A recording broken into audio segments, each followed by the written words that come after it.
So let's talk about what it means to claim agency over your life. You'll hear me talk about this a lot. It's about stepping into the driver's seat of your own existence instead of feeling like a passenger just being carried along by the outside forces and other people's expectations and old patterns. So any of you who have found that you have been someone who felt like you're just being carried along through life, that you're really not in charge of your own experience, that you are acquiescing, giving in, dumbing down, staying quiet, not speaking your truth, not really owning what it is that you want and how to take care of yourself and what makes you fulfilled, then go ahead and send up some claps. If you are someone who is historically or currently in that place, it is so great to own it. It is so great to send up some claps, because what this is saying is that I am seeing myself. I know where I was, I know what I was doing, or where I am now. That is the moment of recognition when your life starts to change. Because what we are unaware of, we can't change, we can't evolve, we can't fix, we can't heal, we can't grow. So it's through awareness that we start to see our life through a different lens. We start to see that there might be more. And if you're someone who has not had agency over your life, chances are that you may not even have noticed that it was possible. You may have seen other people doing things and wondering why that looks so different for you. Because when we give away that power so far back, it feels normal. It feels natural. It feels like, quote unquote, who we are. And then we see other people doing these things and we think they're doing it wrong, because here's how we're supposed to be. The rub is that those things came into place as defense mechanisms and coping mechanisms from your youth to get you through. And we've all dealt with it. Every single one of us has dealt with it on some level or another. So this talk today is going to be all about how to claim agency over your life. Agency is not about controlling everything. It's more about consciously directing your energy, your attention, and your decisions toward a life that you want, toward a life that's going to be fulfilling and amazing for you, instead of being the passenger, going along for the ride, people-pleasing, self-sacrificing, self-abandoning, giving up and giving over. This is about positioning yourself in a place of authority over your own life. And the cool thing is that we all have this inner authority. We may not know that it's there because we've ignored it for so long, but we're born with it. We have information inside of us that can lead us to having the most fulfilling and happy life.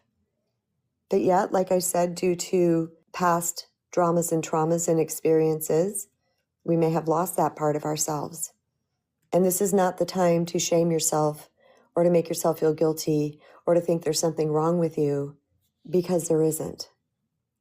Yes, Terry just said it's about our sovereignty. And that's another word we can use. You hear me interchange these words on here quite a bit. It's about becoming sovereign.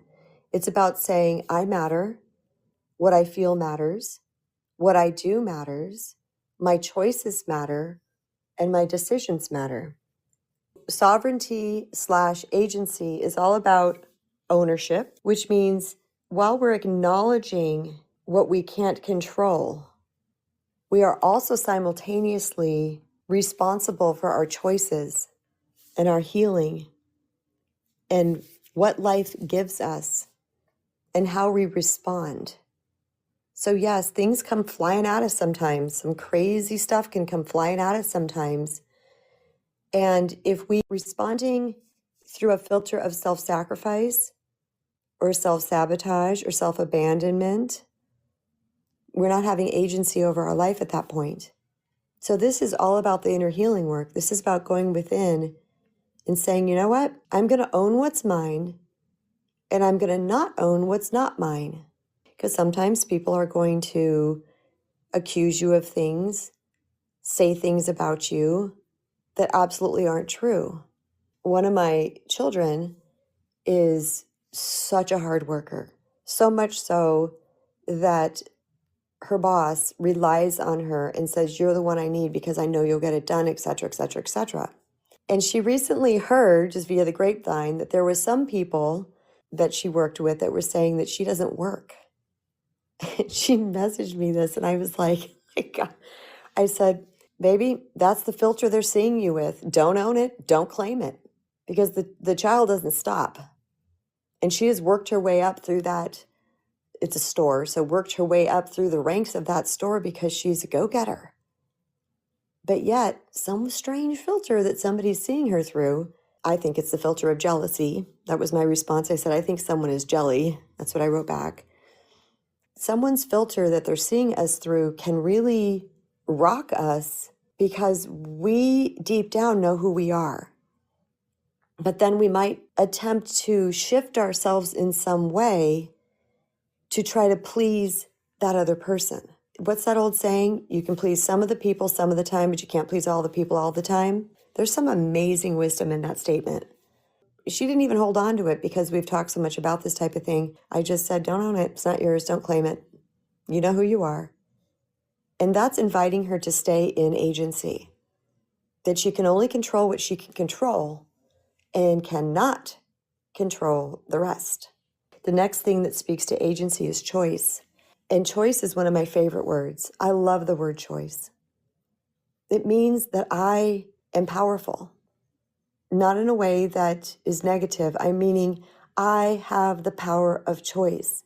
You have the power of choice. We have the power of choice. And we get to decide every day what is serving for our highest good and all of those around us or not. We get to decide, is this supporting my well-being, my truth, my values, my morals, or is it not? Is this supporting my returning to self, or is it supporting self-sacrifice or abandonment? Is this a choice that's going to serve me long-term, or is it just short-term gratification? Choice is so incredibly powerful. It's one of my favorite words because I know what it holds. It's also about recognizing that you always have options, even in difficult situations. We always have options. And it's also about refusing to let past fear or current fear, conditioning, people-pleasing, to make the decisions for you. Boom. In that one powerful moment where we choose differently for ourselves, we put ourselves back in the power seat. And in the beginning, it might look jumping in the power or the driver's seat, jumping back out, jumping in, jumping out, jumping in. It kind of looks like that in the beginning, and that's normal because we're testing the waters. We're trying to figure out what actually works for us. It is very rare that somebody just jumps to full empowerment, sovereignty, and agency, boom, just like that, and stays there. Because that is of sheer will. That's trying to overpower, and it doesn't have the foundation, the capacity to maintain it.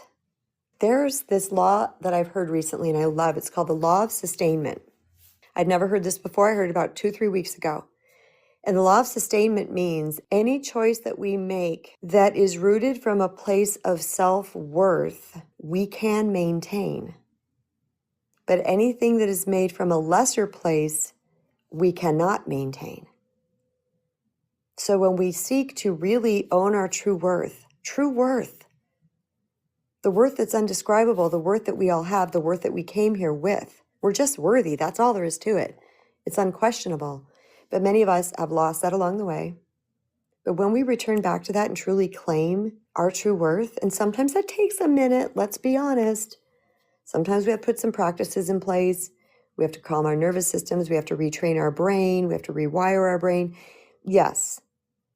But in that process, when we start to make decisions for ourselves that are for our well-being, that are coming from our inner authority, we tend to sustain them. We tend to keep going towards the goal. We don't give up. We're resilient because it's coming from a place inside of us that is so deep, it serves as a foundation.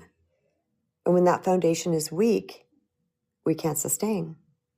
Another part of agency is empowerment. That's a big topic, empowerment, but I'll break it down like this. It's about trusting your inner wisdom and your acquired wisdom and the wisdom of the ethers, universal truths. It's also about trusting your intuition. I'm not talking about fear, gut checks. I'm not talking about that. I'm talking about true intuition. The messages come that are very calm and grounded and have no emotional attachment to them. And feeling that nudge inside of you and saying, that just didn't feel right to me. It's also about setting boundaries, which I talk about ad nauseum on here. Boundaries are beautiful.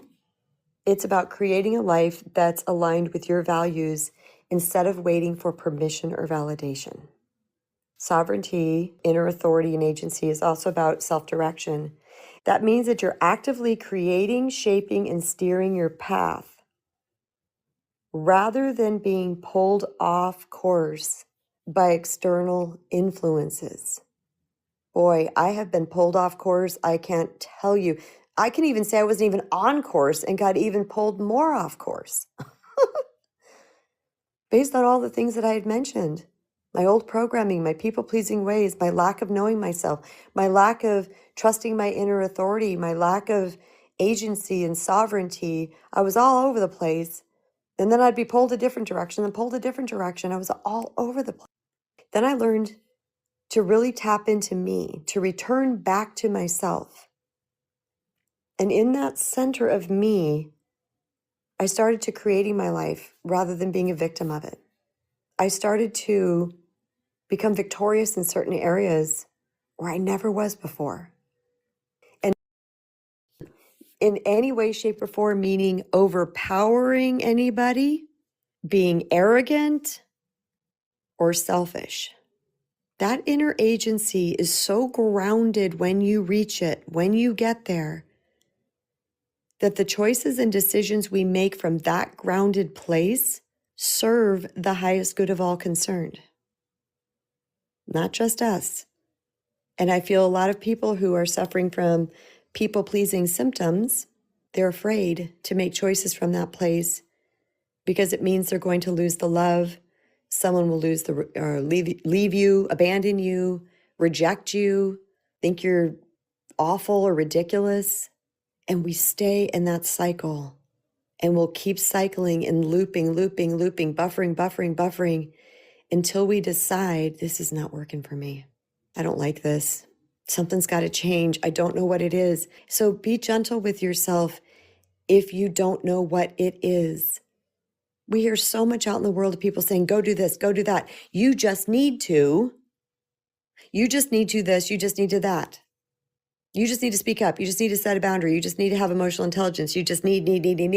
And the problem is we're standing there with our eyes wide open, our mouth agape going, I don't know how. Give yourself grace if you're in that position. There's nothing wrong with you. It's just how your life experience has been up until now.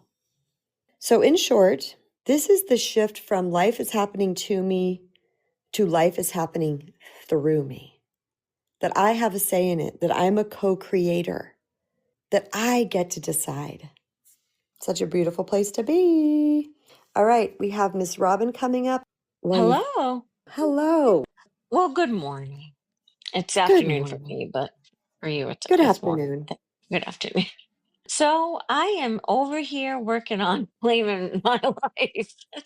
I am over here making decisions for my higher good and trying to just figure out what I will do for the next year in terms of where I'm going to move and just go get settled somewhere. That's what I'm doing, and I'm trying to not isolate and listen to so many people. You got to just do this. You got to just do that. You got to just do this Oh, I know. because it's just not reasonable. I can't just all of a sudden leave my niece and my daughter in the cold because they don't have any place to go. They wouldn't be able to rent a place, so that's just not even a viable That wouldn't be option. in alignment with your values. That's Yep, not in and alignment with who you are. correct, because I'm a you'll never be homeless, you'll never be hungry kind of person, right? Absolutely. That's how I feel strong. So I can't go against my values. so many people just go walk by yourself, go rent your own apartment. Just, I mean, I could do that, but then what would that be? Just walk away from my entire family. That's crazy. So I'm not that obviously not doing that. But again, I'm bearing the weight of everything. And it will all fall to me. My shoulders are heavy, heavy, and they're not that strong, literally and figuratively. Right, right. Right. But I'm pulling in what I have for resources. Like, if you don't have an income, you can't contribute financially. Okay, you get to do it physically. If you can't do it physically, you get to pull all your friends in and help. Get all your friends and help us move. And I won't be able to pay any money out. I won't be able to do that. So they're doing it for you, which Hmm. in turn you are doing for me. The other one is you got to go to work. You got a full-time job. You can get this many hours. Go to work. Pay attention. It's always the, oh, Halloween Horror Nights come in. Oh, this new video comes out at midnight. Oh, this. Oh, guess what also comes at midnight? Rent on September 1st. There you go. So it's just being real clear about that, and I'm pretty clear. I've been getting a lot of pushback because I'm saying no, but I don't care. I'll say no Well because done. it has to happen. It has to happen. Well, then, yes. Yeah. It's hard. That's not a fun place. Mm-mm.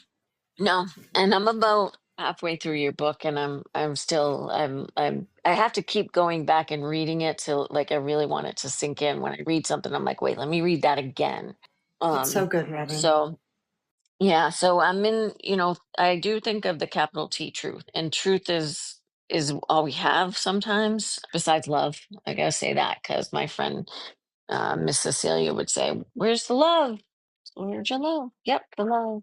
So I'm very happy for that. And I don't know if you have any thoughts or anything you want to throw my way. I'm happy for any suggestions anybody has. If I'll keep everything in mind, and I have, believe me, been thinking long and hard about this. Go to an apartment, go to a house.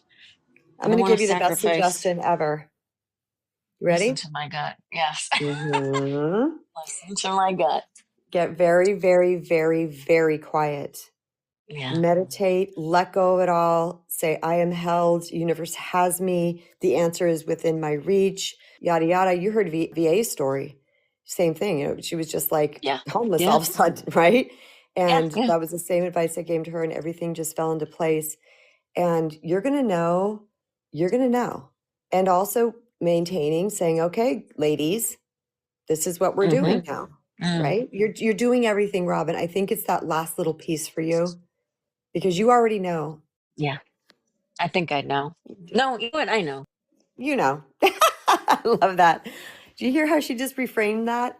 That was Robin catching herself. I think I know. And then she's like, no, I know. And, it's about following the signs. It's about really letting go, which is what surrender is. It's not giving up, it's giving over. And I will tell you something, this is 100% tried and true. It has never wavered.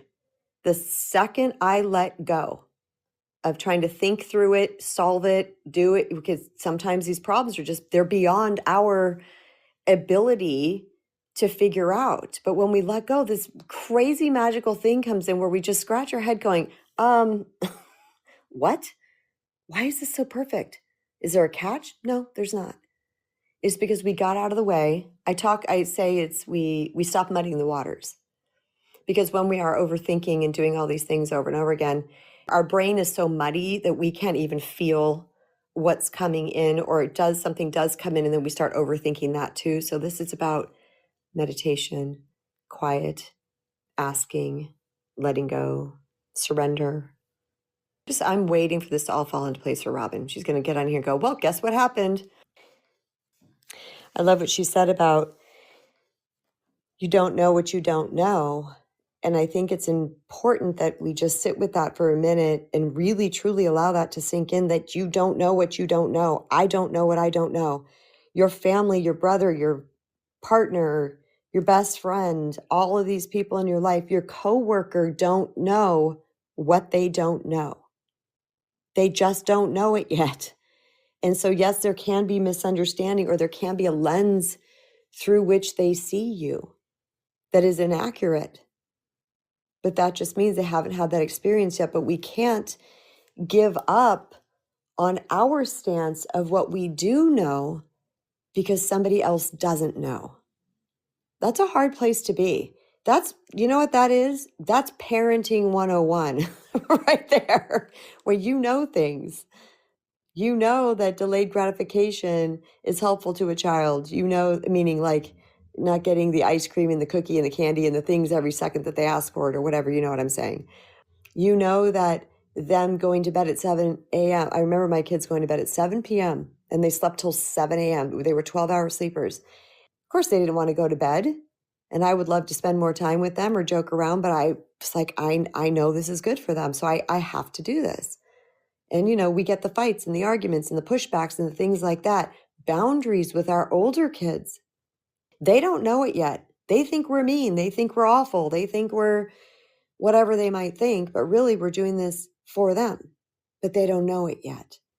And I think it's a beautiful day when people start to wake up to their parents and what they went through. My niece the other day said to me, I think she's around 25, and we were having a conversation and we were talking about her dad, who is my brother. And she said, I don't know what it is, Aunt Chrissy. All of a sudden, I just see my dad. What an amazing dad I've had. Like, she went on and on and on. I just thought, yeah, I remember the day I was probably around 25 when I realized that my mother had a child die. We're so consumed when we're young in our own heads and our own experiences. But as we start to age, we start to see things differently. And I love that she shared that with me because I was thinking, yeah, I had that same experience. Because I called my mom one day and I went, hold up. You had a child die. I literally called her and said this one day. She goes, yeah. I was like, your baby died. He was 16. My brother was 16. She's like, yeah. I'm like, how did you live? You know, we went through this conversation. It was like I woke up all of a sudden. I didn't have the understanding. I didn't see. She also hid the crying and stuff from us as well. So it wasn't really in my face. Anyway, I'm getting a little bit off track. Just food for thought for everybody. All right, we have Terry coming up, flying in, first class from the UK. Starship Enterprise brought me here. Beam Anyway, me up, Terry. wow, fantastic topic, but a very important topic, isn't it? There are only certain things that come with age and experience. Yeah, and it is difficult having somebody pass when they're young. As you say, it's easier to go off on a tangent on that. So I won't go there at this moment. Yeah, claiming agency over your life it's not always easy, but you have to do it. And once you do it, oh, isn't it liberating, KB? It is. It's all the things, Terry, right? It's liberating, it's peace, it's fun, it's joy, it's happiness. Because I really Yeah, don't think we can live the true expression of what we're meant to live here if we don't have exactly. agency. We just can't. Yeah, I'm getting the chills. I'm getting literal chills at the moment. It's because that is when your life begins. Once you Yes, do yes, yes, yes. take, it's when your life literally begins. Your life begins every day. Always remember that. Every day is a new moment in your life. This is why it's so important not to dwell in the past. It's very easy to do, but it's good to remember the happy times as well. Always remember that as well. Mm-hmm. Yeah, and I'm glad you touched on also earlier when you started to talk that claiming agency over your life doesn't mean being a bully or a narcissist. You know, Right. there's always these nuances. People who do not listen and have limiting beliefs fail to You grasp that point. Inner knowing, that's another thing. When you know, you know. So yeah, do. you do. When I did claim agency over my life, well, that's when I started to truly realize that I was truly alive. Yeah, So many that's so amazing good. things happen, yeah, synchronicities and things like that. Claim agency over your life, folks, and it will liberate you. Nice landing there, Terry. Yes. All right, you guys, the queue is empty, so I'm going to keep going on here. We're going to talk about the practical ways to claim agency over your life. If at any point you feel inspired to do so, hit that circle button next to my profile picture here, and I will bring you up to share your thoughts. So one of the first, these are not in any particular order, they're just how I wrote them down. The first one is to get clear on your values, and that means to know what matters to you the most. so that your choices align with your truth and not other people's agendas. There's a lot of people out there wanting to get their way. they're using manipulation strategies. They have all these motives, not high motives, and trying to get us to do what they want us to do for their benefit. But when you're clear on your values, you're going to notice what's a yes and what's a no, regardless of what the world is doing around you. You're going to be like, no, that's just still a no. No matter what you say, that's still a no for me. We're less likely to be pulled in a direction that we don't want to go when we're very, very clear about our values. All right, the next thing is to set and enforce boundaries. Boundaries are an action that demonstrates agency and sovereignty. Sometimes it takes a minute to get better with them because they can be scary. I had a coaching client once, and the minute I said the word boundary, she burst into tears. I kid you not.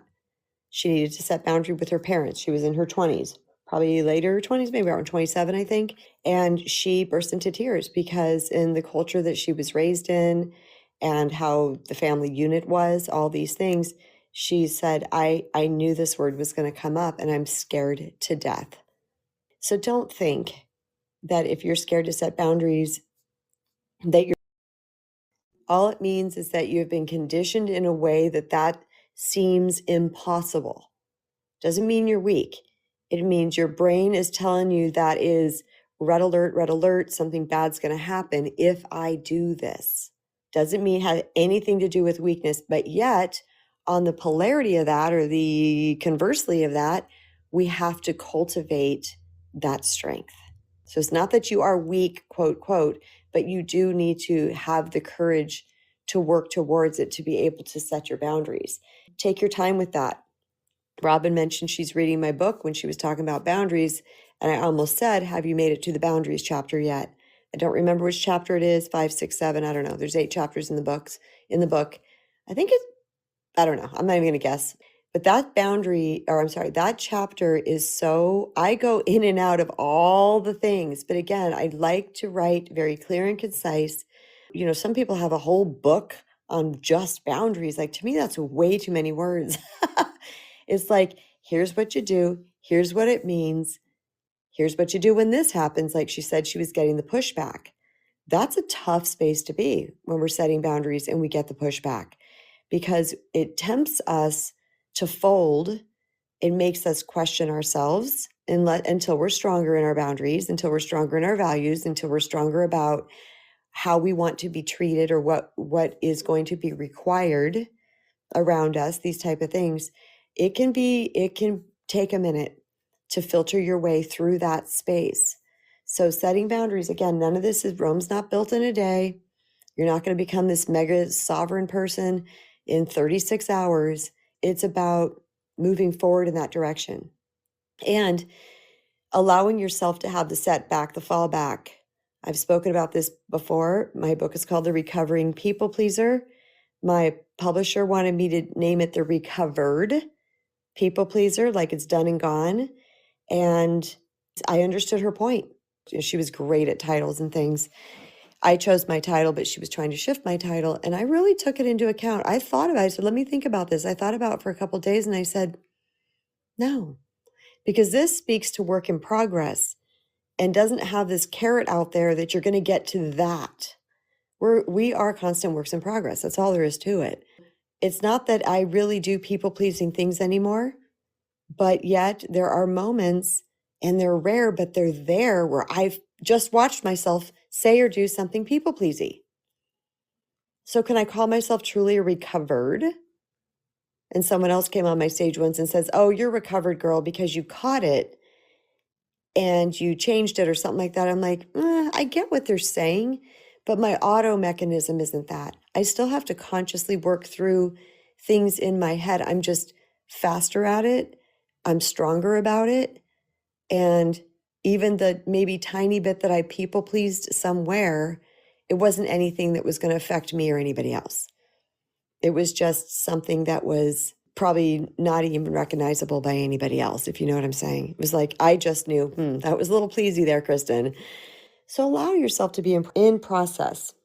And the third one is to stop outsourcing your decisions. This is mega, mega, mega big. Stop outsourcing your decisions. Instead of waiting for approval, practice making the choices based on your inner knowing, your wisdom, the information you've acquired so far, your history, your backstory, the things that you've observed. Don't wait for validation. You already know.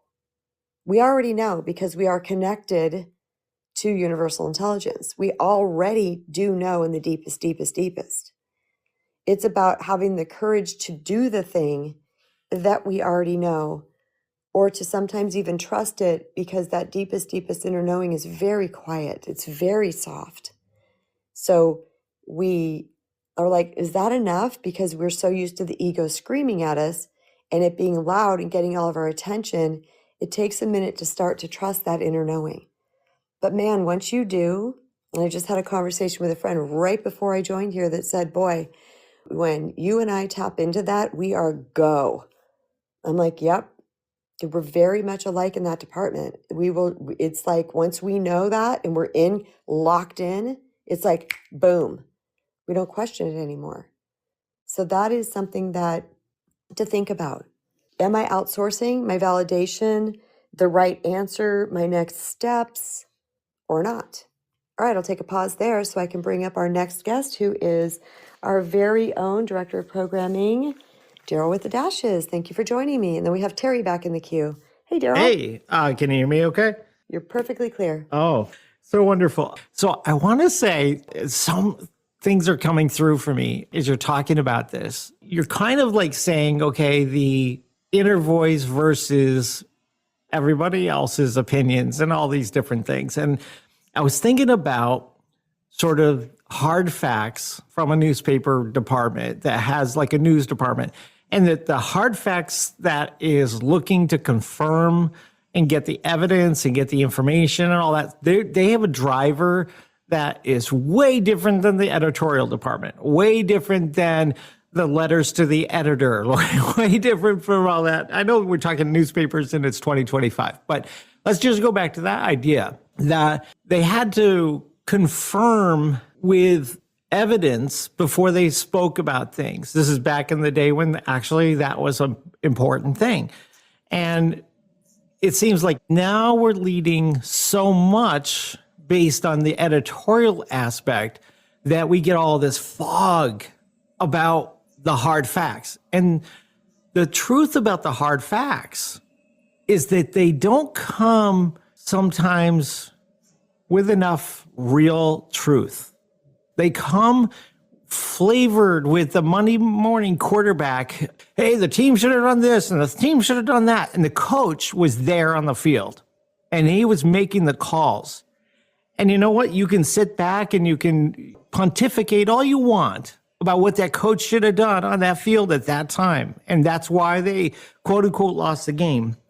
But you have to look at the whole track record of that coach. Is he a winning coach because he made the decisions that didn't look like everybody approved? And all the Monday morning quarterbacks that listen and watch the news and watch the sports had all kinds of things to say about it. But it's the facts. The facts were on the field. That person had to make a decision, and they did the best job they could.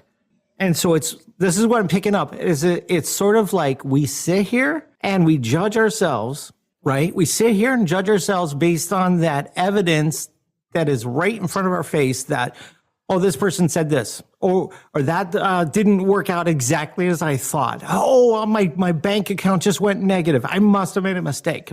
But that's not the facts department in the news. The news is actually looking at real information, and we don't know, and I'll conclude with this part for your side. We don't know until sometimes after what is really going on. And then when we do, we can use our history, just like that coach's record. We can look at our history to see what the facts were that we've and sort of backtrack it and say, I went back and you know what? I was right. And sometimes the world was wrong. Sometimes all the people were wrong. Or the coach was right, but the team didn't execute it. There's other variables involved too. There's all the players. It's the other team. There's all these kinds of things. It doesn't see none of that stuff to me. As you were saying this, you gave me the idea, the insight is that we have to stop and say it's the long-term record of getting it right. Yeah, right? That's like what that. matters. Yeah, like auditing that. And that's where you find your true north is the fact that, you know what? Over 50 years or 40, 30, whatever your lifespan has been, it's when I got it right against all the noise, against all the other junk. And so back to your boundaries thing, I'll say maybe the boundary has to be against that wall. Firewall that off a little bit. Get better at doing that and trusting yourself like you're saying. And so you'll be spot on, I think. Yeah. Beautiful, Daryl. Thank you so much for that. Yep, thanks. I also like when Daryl was talking about, this has spurred this thought of me, and I won't quote him directly, but he was just referring to that part in the talk where I was talking about finding your own validation or finding your own answers. And the answer can come, you guys, sometimes through somebody else. It can. But again, it's going to be your inner knowing that goes bingo or ding, ding, ding, or ooh, I never thought of that. See what I'm saying? So it's not like it's wrong to outsource and get other people's ideas. In fact, I want to say, I think it's brilliant. Like Robin was saying, she was like, if anybody has any ideas, let me know, because she's open. And sometimes we don't have all the answers. But there's many times that people bring me stuff and I'm like, pass, pass, pass, pause. Either the way they presented it, how they said it, what it has to do with, whatever, makes sense. So this is not that we bypass what everybody else is saying all the time. No, not by any means. Go seek, be open, but trust you. At the bottom line, trust you to know. All right, Terry's coming back. Terry squared today. Terry times 2. Let's do it. Wow, yeah. They say third time's a charm as well, don't they? Maybe I'll come back 3 times. Well, it's a great segue in synchronicity again, because what you've just been saying is what I wanted to touch on in a way, you know. And Daryl, yeah, if I was a talk show host and my first show, Daryl was a first time caller, that'd be a win-win, wouldn't it? And unless the talk show host wasn't very good. But anyway, that's another story. That's a judgment there. Oh, sorry. Please forgive me. My sense of humour sometimes gets me in trouble, KB, believe it or not. I think you're funny. I just crack up and smile, but I don't interrupt. So just keep going. Okay. I edit these, right, for my podcast. And sometimes I hear myself giggling and ooming and ahming, and I'm trying to be more quiet. Yeah. No, what you were saying about how some people are very quick to give advice. And yeah, as you said, see, this is the paradox of life. Sometimes you need to ignore people. Sometimes you need to listen to what they're saying. Because sometimes the universe is speaking through them, you know? And this is only comes from, well, claiming your agency of your life and your sovereignty, you know? But yeah, I was thinking of an analogy a little while ago. Now, when sometimes people try to tell you how to live your life or what's good for you, yeah, it's like going into a pharmacy and picking up a total stranger's prescription and expecting it to do you good. Yes. Yeah, it came to me while I was listening to you, you know, but also taking on board all what's been said by you and other people. So yeah, but this is where only by listening to your inner self and experience. And sometimes you do have to make mistakes. And yeah, isn't it funny how sometimes some of these coaches in sports, you know, they have a few bad runs and all of a sudden they want to get rid of them.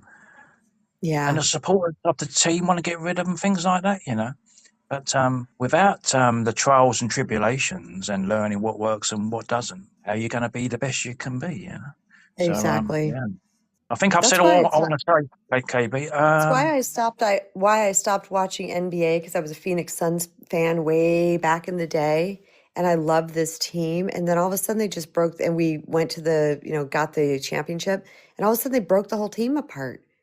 I was like, Yeah. where's everybody? It's like, well, Yeah. no. I'm like, you just have this winning team. What are you doing? Again, I'm speaking out of my ear because I don't know these things. But yeah, it was very heartbreaking to me when they just kept getting rid of people. I was like, they're at the top of their game. As I say, I do like to be in the present moment, but sometimes I do like to go on YouTube and look up classic football games from the UK. You know, Wow. when there was only on like £500 a week or something silly like that, KB, and they did it because they loved it. You know, they was passionate about it, and there was some great football players in my youth. And there's a guy called George Best. I don't know if you're familiar with him. Hmm. And No. his life, well, his life, many books are wrote about his life because he did become an alcoholic. But believe it or not, he plays some of his football after he had a night on the booze, believe it or not. It's incredible. But there's many paradoxes in life and the universe. Oh, And gosh, yes.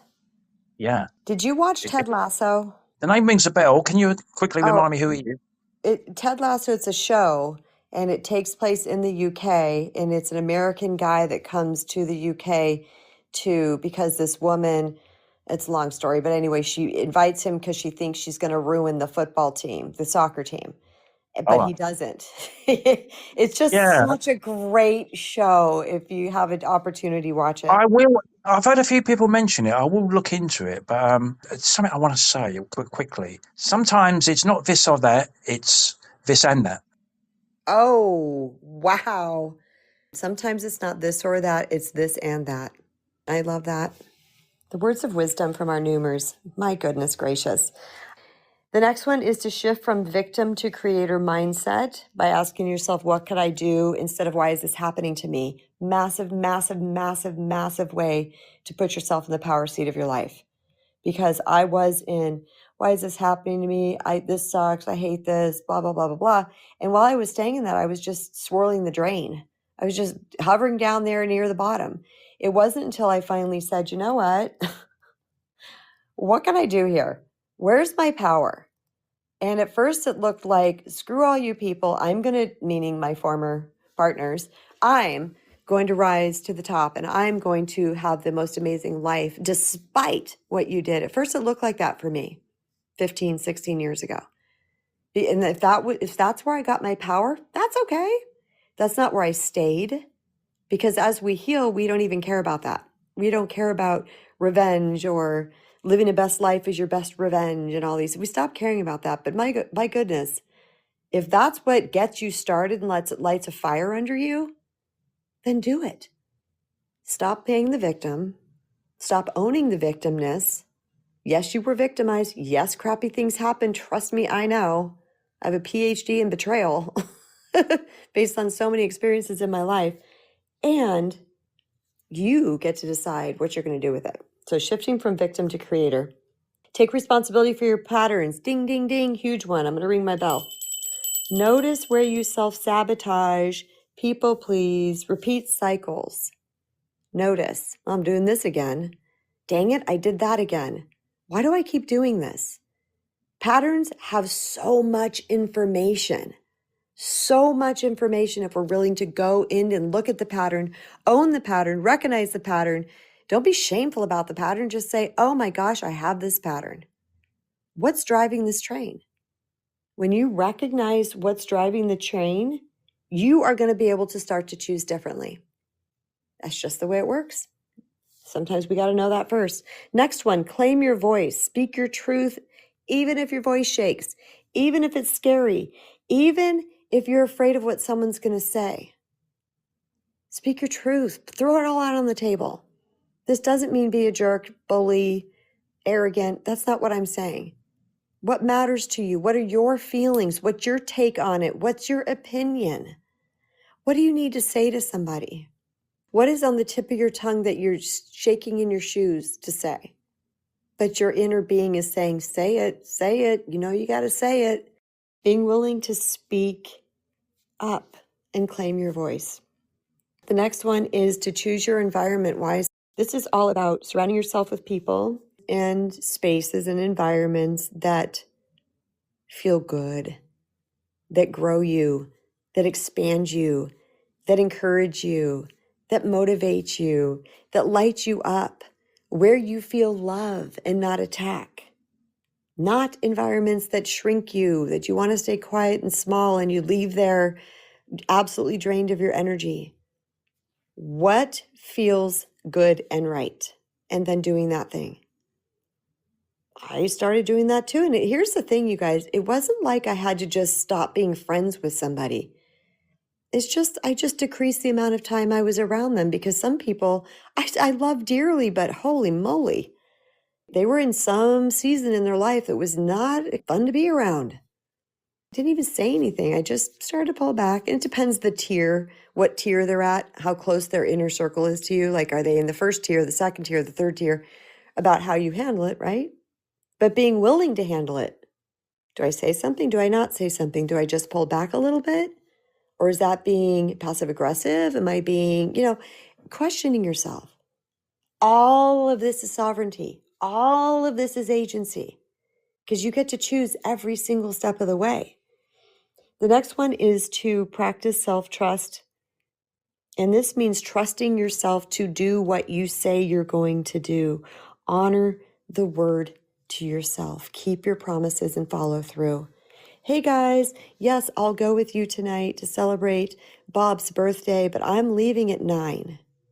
Then 8:55 comes up and everybody's having a blast and they want to give you, they want you to stay and sing one more karaoke song and, oh, please, it's not fun without you. And then you stay. You've just broken an agreement with yourself. This is not necessarily about pleasing the other people. This is about pleasing you. This is about teaching you that I got your back no matter what. And I will take care of you in the best possible way.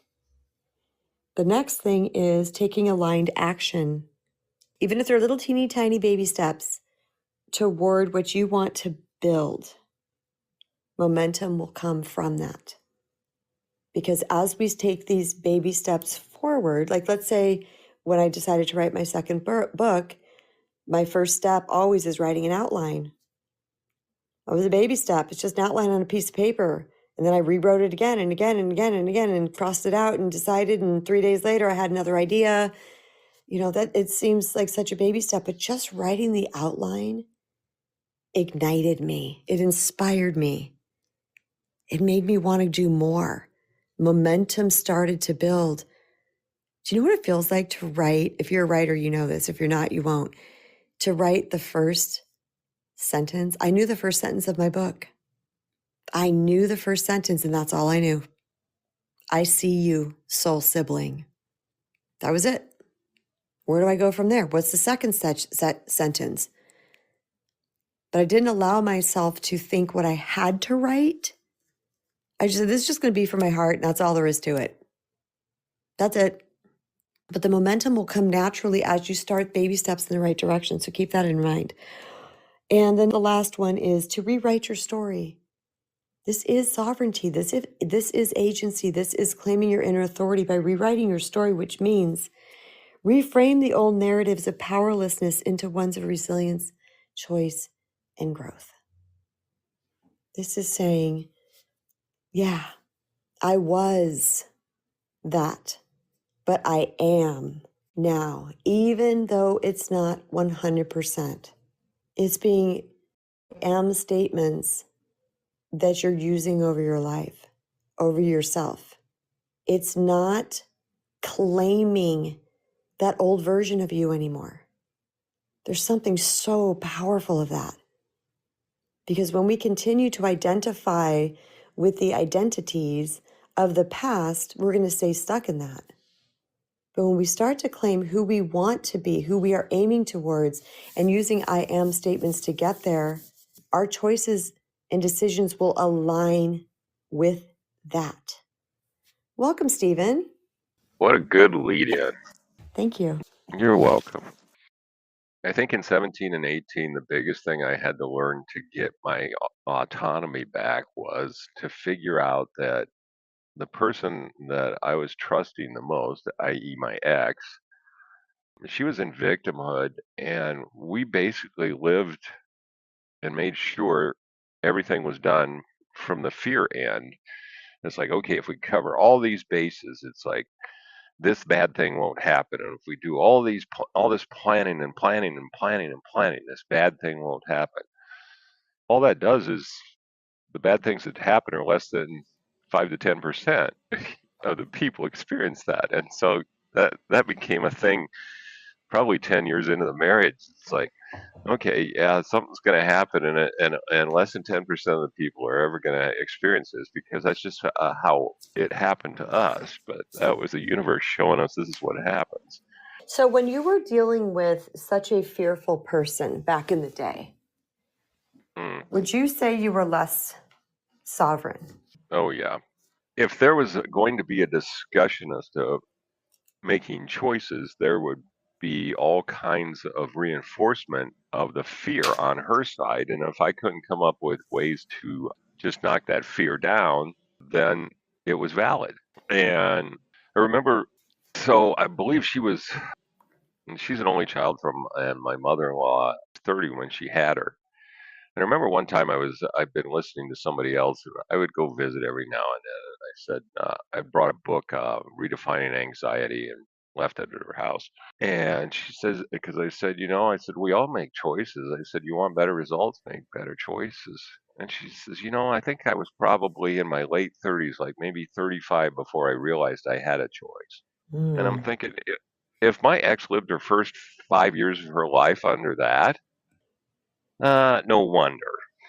Because, oh, don't do that, or it'll upset this, or don't rock the boat, or don't do this, or don't do that. And it's like, it was hilarious, because in the beginning of figuring out who I was, I took that class, and I went out and I asked a bunch of people, mainly women that I had just met. I said, okay, I needed 5 to 10 things that you like about me. Good listener was on all the lists. And then you look at the stresses that my ex was under. Doesn't listen to a darn thing I say. And I'm like, well, when you say something important and back it up with facts as opposed to fear, maybe this guy's going to listen. And I think that was part of me going, okay, this is completely off the rails, and I don't need to listen to this. Yeah, I think some point maybe along your journey, Stephen, thank you for coming up, you started to see that this is not working for whatever reason. Like that part inside of you that knew this person was fear-based, and it just wasn't resonating. So you tried to go along to get along, but at some point that just didn't work. And then what can happen, everyone, in these type of situations, that we can completely lose ourselves because we have someone hammering us on the daily with something opposing to what is going on in our mind or in our hearts, in our psyche, in our inner knowing, in our soul, in our being. We see truth, capital T truth, but we have this person hammering at us. Eventually we can start to question who we are. And this is the case often with narcissistic type people, where they are so out of touch with light and so out of touch with love, capital L, love and truth, that when we come in with it, they fight us because they don't want to see it. They want to stay in the dark, so they will do every means possible to try to make us wrong. When we've been in that situation for quite some time, it can be very, very, so distressing. This is why a lot of times when people finally get out of those relationships and they start to find themselves, they're standing here like they're in a whole new world. And the world starts to reflect back who they truly are. And they're like, what was I even in? It's a very confusing time for a lot of people. Stephen messaged and he said, yes, true, go along to get along and question your inner self-esteem. Yeah, it's pretty par for the course with these type of situations. I appreciate you all for joining me today. This has been a beautiful conversation. I hope it ignited a light inside of you. I hope it sparked something inside of you that where you can maybe potentially start to be more sovereign and to really start to become your own authority. And if you're interested, click on my profile picture here, go to my link tree, and you're going to find my YouTube channel, my free resources, my book links, my self-love merchandise shop. And I always offer 40% off one-on-one coaching sessions for my Noomers. And you can find that by going to my website, which is one of the tabs, And at checkout, you can type in Vibers Rock, VIBERS Rock, Vibers Rock, and that will give you 40% off. If you're interested in running some type of life occurrence past me, or you have a particular topic you want to heal from, whatever it might be. Also, when it comes to my free resources, I have Say No with Confidence, 25 Ways to Politely Decline Without Guilt. I have the People Pleaser Quiz. I have the Self-Love Quiz. I have the Self-Love Checklist. I have the Personal Bill of Rights, Cultivating Emotional Intelligence, Daily Confidence Checklist. I haven't done that one yet. I created it. I just haven't gotten it on my website yet. I have, let me see what else, 20 self-love journaling prompts, all these things to help you reset this foundation that I talked about way in the beginning of this conversation. Because when we reset that foundation of self-worth, our entire world changes in such a beautiful and magnificent way. Thanks for listening, everybody. Much love to you. Have a most beautiful weekend, and I will see you on Monday.